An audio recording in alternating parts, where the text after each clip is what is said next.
O nome do Papa João Paulo II apareceu nos novos arquivos da lista do Epstein. E por mais que a maioria dos defensores de corruptos e morais religiosos queiram defender, queiram amenizar, dizer que é mentira, que o Vaticano negou o envolvimento, a primeira pergunta que a gente tem que fazer não é: será que é verdade? A pergunta ideal é: por que isso não choca mais ninguém? Porque quando a gente ouve que um padre ou um líder da Igreja Católica pode estar conectado à maior rede de tráfico sexual de menores do mundo, uma parte de nós só pensa: é normal, isso acontece o tempo todo na igreja.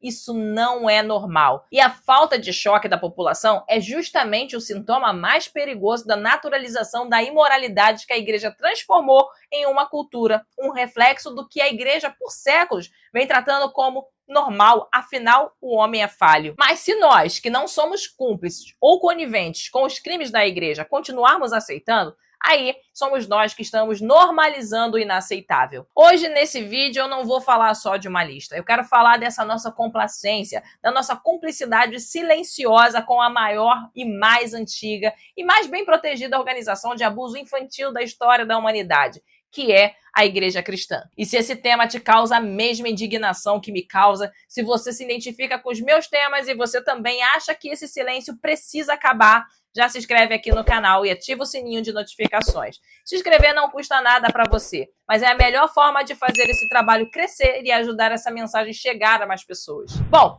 vamos começar pelo óbvio, a reação. Ou melhor, a não reação. O nome de um papa, um santo da igreja, aparece ligado a um escândalo global. Uma ilha de abuso de crianças, tráfico internacional e até crimes de canibalismo, cárcere privado e homicídios.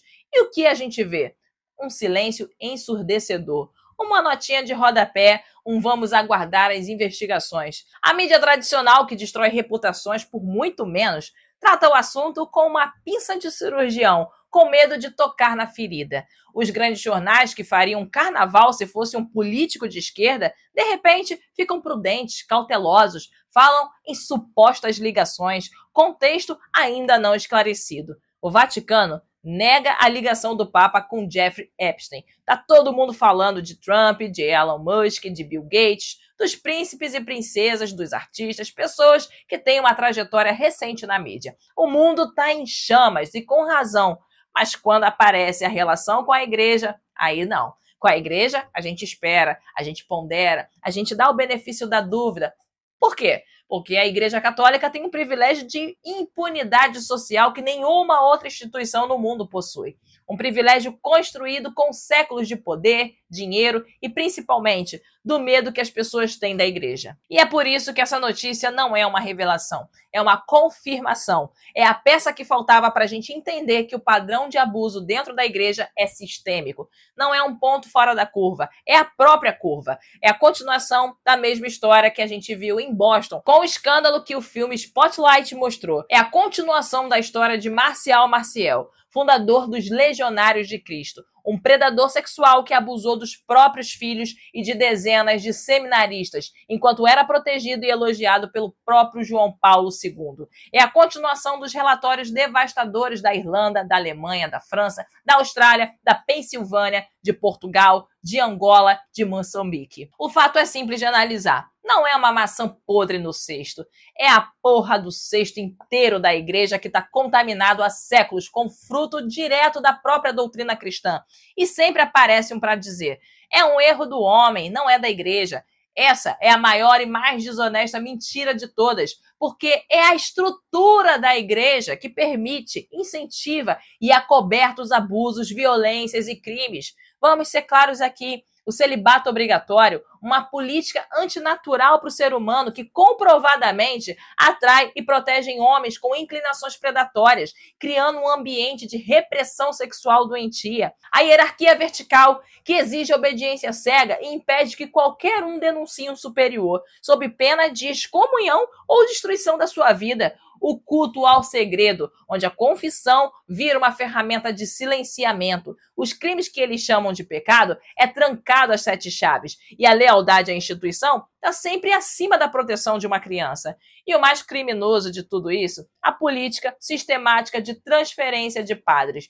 O padre abusava numa cidade, a igreja não entregava para a polícia. Ela transferia para outra paróquia, para outra cidade, para outra diocese, para ele continuar abusando de outras crianças em paz, enquanto a comunidade anterior era instruída a rezar e perdoar.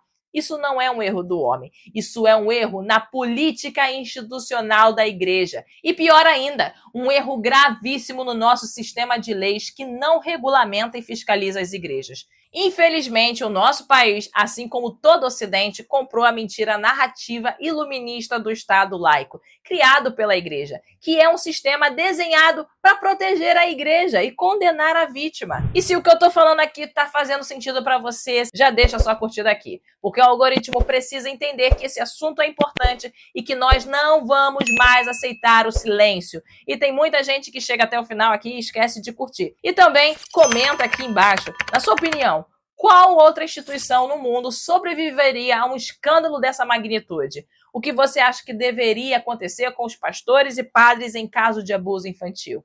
Quero saber sua opinião sobre esse tema. Eu leio pessoalmente todos os comentários e é com base neles que eu crio os conteúdos por aqui. E claro, vão dizer também que são apenas casos isolados. Um relatório oficial na França estimou mais de 440 mil vítimas desde 1950. Isso é mais do que a população inteira de diversas cidades do Brasil. Na Alemanha, o relatório apontou mais de 3.600 casos envolvendo mais de 1.600 padres e líderes da igreja. Na Austrália, uma comissão ouviu mais de 15 mil sobreviventes de abuso. Isso os que tiveram coragem de denunciar. Nos Estados Unidos, um relatório na Pensilvânia sozinho identificou mais de 300 padres pedófilos e mais de 1.000 vítimas. E isso é só a ponta do iceberg, só os casos que vieram à tona. Isso não é isolado, não. Isso é o oposto de casos isolados. Isso é uma pandemia, é endêmico. Se uma rede de escolas tivesse 100 casos de abuso infantil, ela seria fechada e seus diretores seriam presos, ponto final. A igreja tem centenas de milhares de casos documentados no mundo inteiro e continua operando isenta de impostos, recebendo dinheiro público e ditando regra moral. Então a gente precisa dizer com todas as letras: a Igreja Católica não é uma instituição com problema de pedofilia. A Igreja Católica tem uma estrutura que protege a pedofilia. A instituição opera de forma sistêmica na proteção de abusadores. E é por isso que ela acumula a maior quantidade de abusos da história. Tá todo mundo fazendo manchetes e com razão.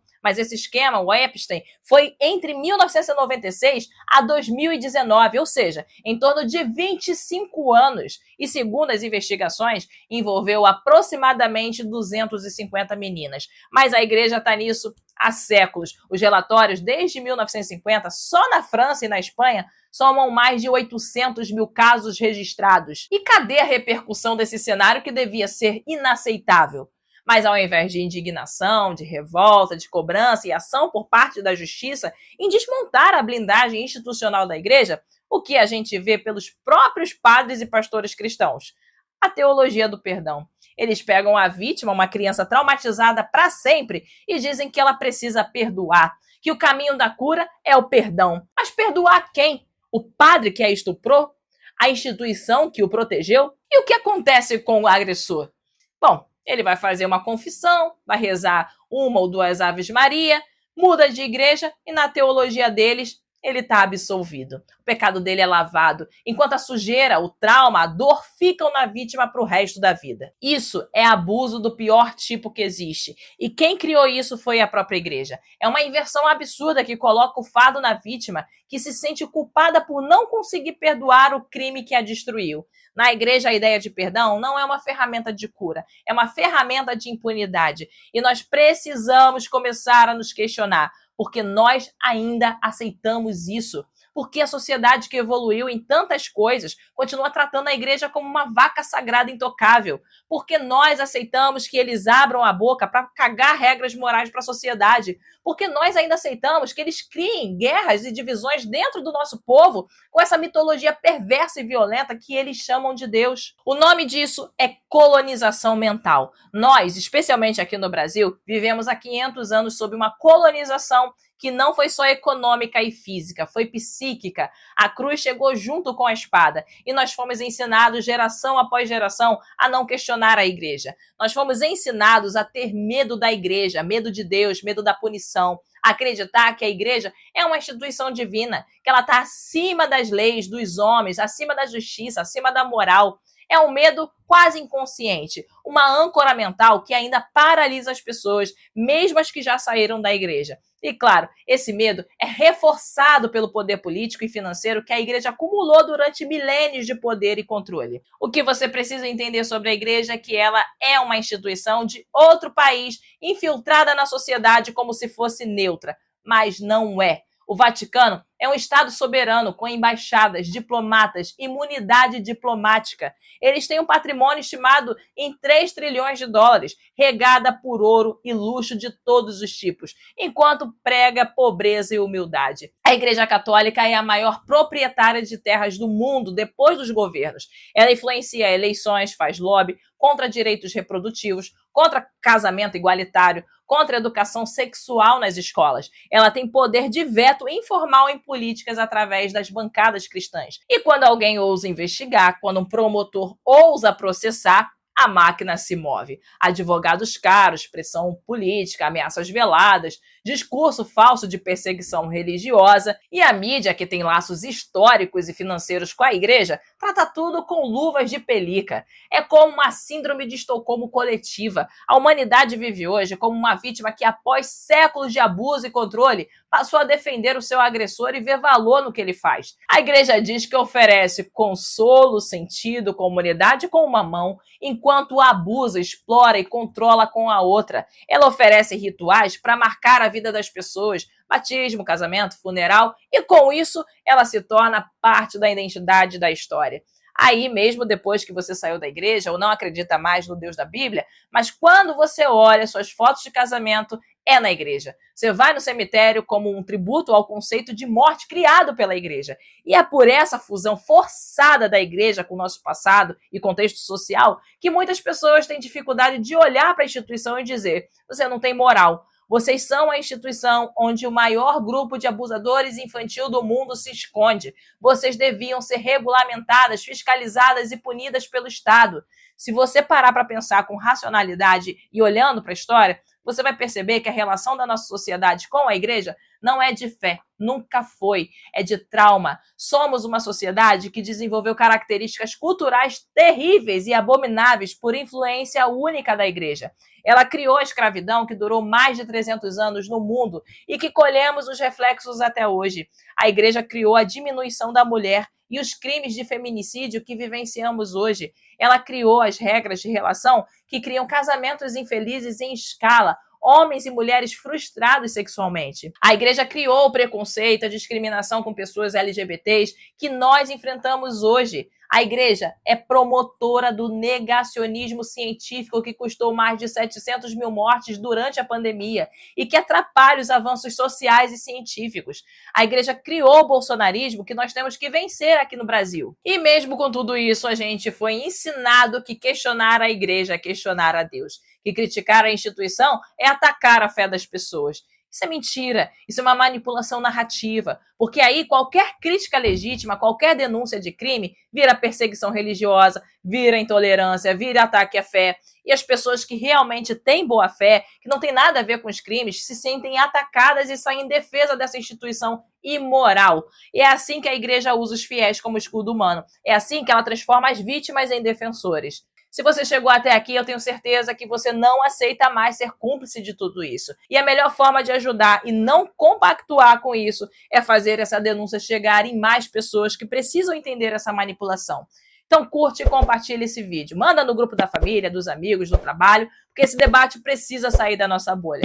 Nós precisamos furar o bloqueio do silêncio. E você também pode se tornar um membro assinante no nosso canal e ter acesso a conteúdos e lives exclusivas comigo e com os membros da comunidade Despertar. Essa é uma forma de você aprender de forma aprofundada sobre esses temas, apoiar esse trabalho e pertencer a essa comunidade única de pensadores livres e que sabem do valor e da importância desse debate. A gente precisa começar a agir. Primeiro, exigindo o fim da impunidade, fim da imunidade fiscal, fim dos acordos diplomáticos como o Concordata do Brasil-Vaticano, que dão privilégios absurdos para a igreja, abertura total de todos os arquivos secretos, registro público de padres, pastores e líderes, e mais, bispos e cardeais ou qualquer outra autoridade religiosa que acobertam crimes têm que ser presos como cúmplices, porque é isso que eles são. Precisamos de CPIs, de investigações internacionais independentes, de reparação financeira às vítimas. E a gente precisa que a justiça trate padres e pastores como trataria qualquer outro criminoso, sem privilégios, sem acordos especiais, sem transferências para tratamento espiritual. Nós não precisamos da igreja para ter moral, para ter comunidade, para ter sentido na vida. Nós podemos e devemos construir as nossas próprias redes de apoio baseadas em ética secular, em respeito mútuo, em solidariedade de classe e, acima de tudo, em proteção real, intransigente às nossas crianças. Existem organizações humanistas, grupos de apoio, redes de solidariedade comunitária que fazem tudo o que a igreja diz fazer, mas sem o abuso, sem o controle, sem a exploração. E fazem muito melhor, porque fazem por responsabilidade real com pessoas reais, não por obediência ao mandamento divino primitivo. O silêncio é cumplicidade, a neutralidade é cumplicidade, a tentativa de justificar é cumplicidade também. Chega de casos isolados, chega de erro do homem. Chega de proteger a maior e mais duradoura estrutura facilitadora de pedofilia da história da humanidade. A pergunta não é o que mais a igreja vai fazer. A pergunta é o que nós vamos fazer sobre a igreja. Assista mais vídeos para continuar essa desprogramação tão importante. Desperta.